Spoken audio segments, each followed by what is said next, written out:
Oi, gente! Vamos lá, estamos de volta. Hoje é quarta-feira, aula de História. E a gente vai dar continuidade ao capítulo 3, nas páginas 295 a 302, tá? Ainda com o assunto, o início da colonização. É bem grande, né?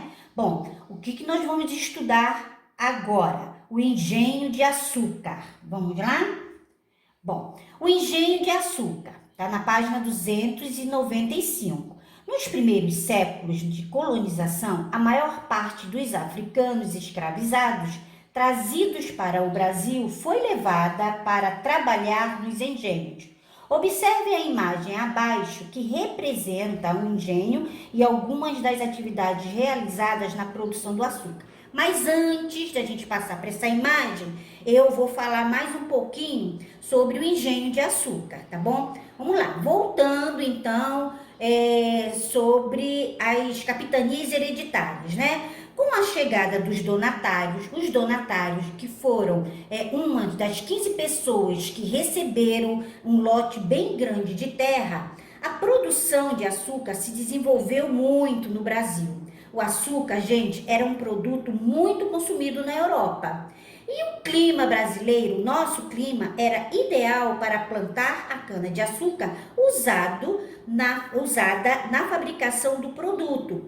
Bom, quando chegou em 1628, no Brasil havia cerca de 235 engenhos instalados só no Nordeste. Isso quer dizer que a capitania de Pernambuco prosperou, que foi uma beleza, né?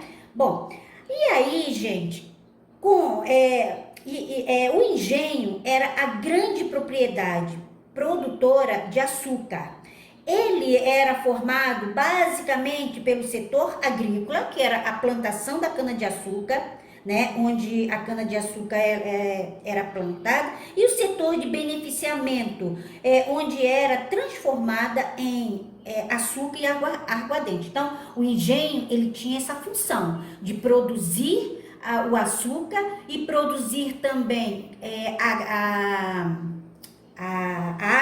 aguardente, que é, no caso, a cachaça, né? E a rapadura. Vocês conhecem a rapadura? Também eram produzidas essa rapadura. E aqui, olha, tá aparecendo mais ou menos a estrutura de um engenho. Então tá aqui, gente, essa imagem tem no livro de vocês. Presta atenção à distribuição, né,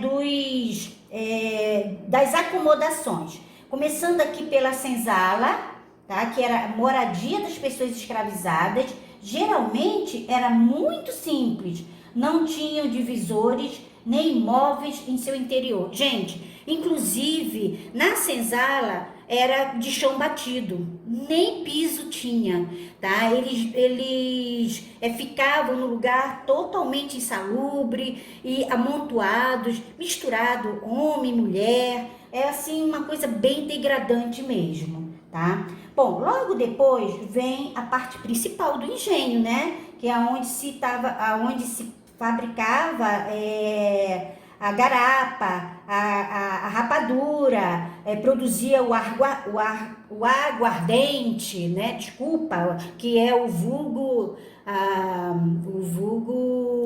vulgo cachaça, né? No caso, que é o aguardente. É difícil a palavra, mas eu falei. Bom, e aí casa do engenho é o local onde era extraído, né, o caldo da cana e produzido o açúcar e essas outras coisas que eu falei para vocês. Bom, logo depois vinha o quê? A casa grande, local onde moravam o senhor de engenho e sua família. Geralmente era uma construção ampla e com diversos cômodos, ou seja, todo o conforto, né, que eles necessitavam, tá? Mesmo porque eles recebiam também muitas visitas, tá bom? Bom, logo depois vem o quê? A capela, que é o local onde eram realizados as cerimônias religiosas, como casamentos e batizados, tá? Então tá aí essa estrutura de um engenho que nessa época estava espalhado por quase todo o Brasil, mas principalmente no Nordeste, tá? Na capitania de Pernambuco, tá? Também esses engenhos tinham muito aqui na capitania de São Vicente, tá bom? Em São Paulo. Bom, continuando. Vamos lá. A produção do açúcar. Atualmente, o açúcar pode ser facilmente encontrado nos supermercados e armazéns do Brasil. Entretanto, ele nem sempre foi tão acessível assim. Durante o período colonial, o açúcar era um produto raro e muito caro. Ou seja, gente, ele tinha um valor muito alto para a Europa. Bom, por causa do seu preço alto, né? Ele gerava uma grande riqueza a quem o produzisse. Ou seja, então os donos de engenhos, eles tinham um poder aquisitivo muito alto, eles eram ricos, porque eles produziam o açúcar. E com isso os portugueses ficaram estimulados com a produção na colônia. E aí os portugueses cada vez mais incentivavam esses donos de engenho a produzir o açúcar, porque o açúcar era exportado para a Europa. E com isso a colônia portuguesa ganhava muito por causa dos impostos, tá? E a maioria do açúcar produzido, como eu já falei para vocês, nessa época era exportado para a Europa. E o lucro dessa produção ficava, né, com os senhores de engenhos e principalmente com a coroa portuguesa, tá bom? Vamos lá. Bom, o trabalho nos engenhos, como era? Todo o trabalho no engenho colonial era feito por negros de várias etnias, que eram trazidos da África para serem escravizados. Bantus e sudanenses eram as principais etnias dos povos africanos trazidos para a América. Veja no mapa a seguir as principais rotas do tráfico de negros escravizados. Vamos lá, gente. Então, olha só a imagem, tá? Que está aparecendo. São as principais regiões de onde vieram os povos africanos, tá? A legenda aqui, ó, a cor verde, né, que está representando os sudanenses, e a cor rosinha, os bantus. Então, aqui está Cabo Verde, tá? Em Cabo Verde, São Jorge de Minas, né? Esses africanos, eles eram trazidos daqui e iam para o Nordeste, tá? Principalmente para Pernambuco, aqui Olinda, ó, para trabalhar nos engenhos de açúcar, tá? Nas plantações também da cana-de-açúcar. Eles iam também para a região do Maranhão, do estado do Maranhão, que está aqui São Luís, é a capital, para a região da Bahia, né, para Salvador, está aqui a capital. Então, na verdade, os sudanenses, esses povos, eles se concentravam mais na região nordeste do Brasil. Já os bentos, que saíam de Luanda, Banguela e Moçambique, eles eram trazidos para o Rio de Janeiro, né, para a plantação, para trabalhar como escravizados na plantação de cana-de-açúcar e nos engenhos de açúcar, tá? A maioria, no caso, quem saía de Banguela, tanto ia para o Rio de Janeiro, como ia também para Salvador. Então, só para ilustrar, para vocês terem uma ideia da onde vinham os africanos, que não era só de um lugar, tá bom? Continuando. Então, continuando sobre o trabalho nos engenhos, a produção do açúcar envolvia muitas pessoas. A maior parte do trabalho era realizado pelos escravos, como eu mostrei para vocês, né, da onde eles vieram. Bom, nos períodos de colheita da cana-de-açúcar, eles trabalhavam, gente, até 18 horas por dia.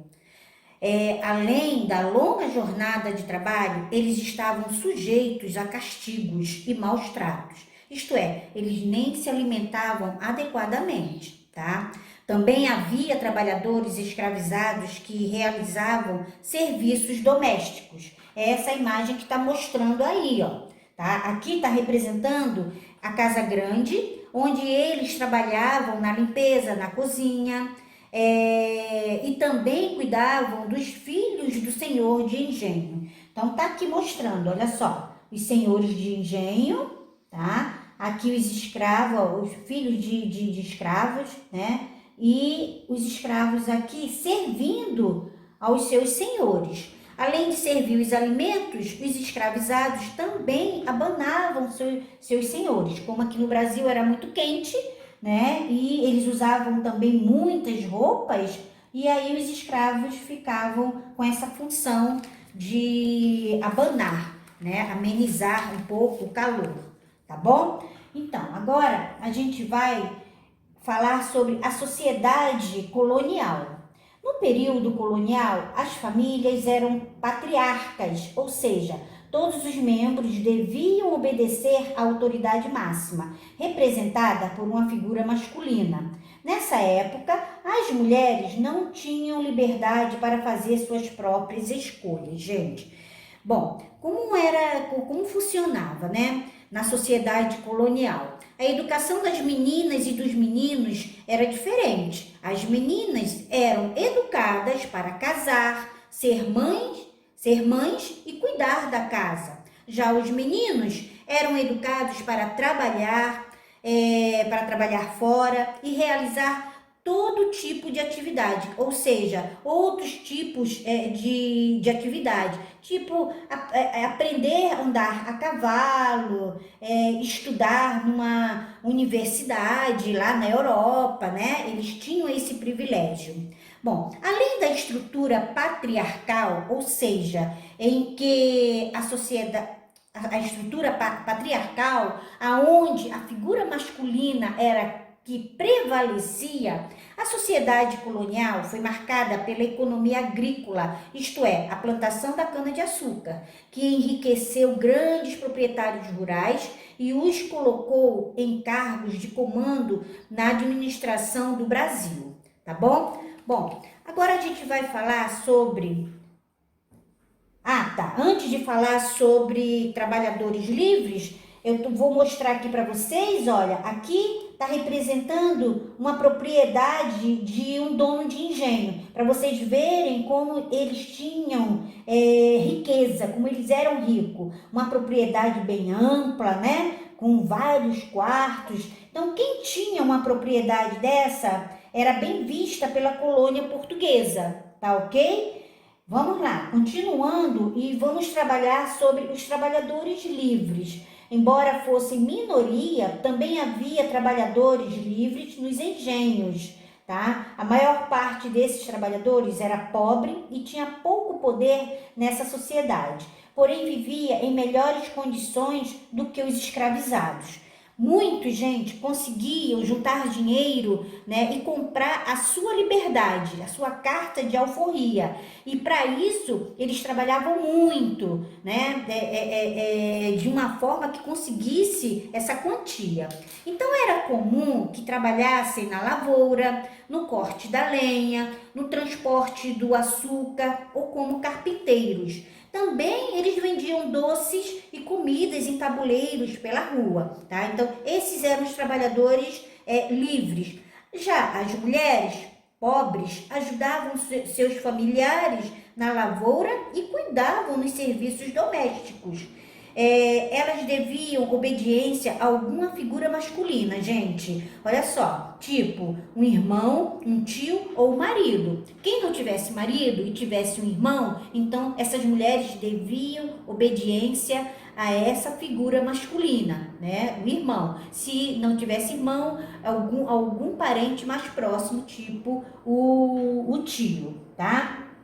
Bom, essa imagem que está aparecendo, gente, são imagens de trabalhadores livres. Nós temos aí o mestre de açúcar, que é esse daqui, ó. O que ele fazia? Ele controlava o trabalho de beneficiamento, né, do açúcar. Tem também o purgador, que é esse daqui, ó, o purgador. O que ele fazia? Ele administrava o processo de clareamento do açúcar. O açúcar, quando ele era produzido da cana, né, da cana de açúcar, ele era muito escuro. Então, esse purgador, ele auxiliava nesse processo de clarear cada vez mais o açúcar, tá? Também aparece o oficial de açúcar, que é esse daqui, ó, oficial de açúcar. que acontece? Ele auxiliava o mestre de açúcar, tá? Ele ajudava o mestre, né? Esse daqui que é o mestre de açúcar. E depois veio o caldeireiro, né? Que trabalhava nas caldeiras, botando lenha, né? Para cada vez mais as caldeiras terem mais forças, né, na execução do serviço, na extração do caldo de cana e depois na produção do açúcar, tá? Além desses trabalhadores, gente, havia também os artesãos, que eram os carpinteiros, os pedreiros, os ferreiros, né, as bordadeiras e etc, tá bom? Então vamos lá, continuando, nós vamos ver agora a resistência à escravidão, né? Os negros também, eles resistiram nesse processo de serem escravizados. Então vamos lá. Os africanos afrodescendentes sempre resistiram à escravidão. Eles resistiram, gente, por exemplo, preservando elementos de suas culturas, como práticas religiosas, festas e comemorações. Deixa eu explicar um pouquinho sobre isso. O que acontece? Nas fazendas, tá? Da produção, né, de açúcar, esses negros, eles não eram permitidos a externar seus sentimentos, tá? Então eles não podiam praticar a sua religiosidade, eles não podiam praticar as suas danças, mas muitos faziam isso escondidos, tá? Por isso que houve essa resistência, tá? Principalmente o jogo da capoeira, né? Que vieram dos escravos. Eles não podiam praticar né? Esse jogo que para eles, né? Para eles era uma arte, né? Até uma arte de briga. Mas, na verdade, é um jogo de capoeira, tá? E eles faziam isso de uma forma escondida, tá bom? Bom, continuando, então, sobre essa resistência, além disso, muitos escravizados procuravam causar prejuízos aos senhores de engenhos. Como, gente? Trabalhando em ritmo mais lento, tá? Quebrando ferramentas ou queimando plantações de cana-de-açúcar. Também era uma forma de resistência, né, àquela opressão da escravidão. Os escravizados também fugiam e formavam comunidades em meio à mata, quer dizer, eles se embrenhavam na mata e eles formavam comunidades em regiões de difícil acesso. Essas comunidades eram chamadas de quilombos.